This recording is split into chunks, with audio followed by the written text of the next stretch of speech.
अभी अभी आपने जिस वीडियो को देखा ये जम्मू कश्मीर से सामने आया है। जम्मू कश्मीर की राजधानी श्रीनगर की सबसे बड़ी मस्जिद जामिया में जुमे की नमाज के बाद कुछ ऐसा ही नजारा देखा गया। नमाज अता करने के बाद सैकड़ों की संख्या में मौजूद मुसलमानों ने आजादी के नारे लगाए। इतना ही नहीं, कथित तौर पर राष्ट्र विरोधी नारे लगाकर भी अपने गुस्से का इजहार किया गया।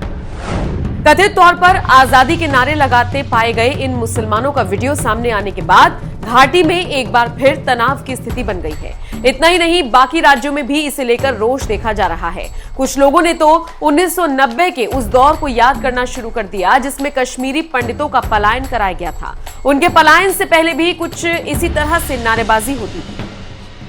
आपको बता दें, जिस जामिया मस्जिद में ये नारेबाजी हुई वो अलगाववादी नेता मीरवाइज उमर फारूक के अधीन आती है। मीरवाइज पर घाटी में आतंकवाद को फंड करने का मामला भी चल रहा है। हालांकि जैसे ही ये वीडियो सामने आया उसके बाद से ही इसकी जांच शुरू कर दी गई है। अब तक इस मामले में एक गिरफ्तारी भी हुई है। बताया जा रहा है कि इस मस्जिद में जुमे की नमाज पढ़ने के लिए लगभग 24 से 25 हजार लोग पहुंचे थे। इनमें से 25 से 30 लोगों ने राष्ट्र विरोधी आवाज को बुलंद किया। कुछ रिपोर्ट्स में दावा किया जा रहा है कि जिस वक्त राष्ट्र विरोधी नारे लगाए गए तब नमाजी दो गुटों में बंट गए।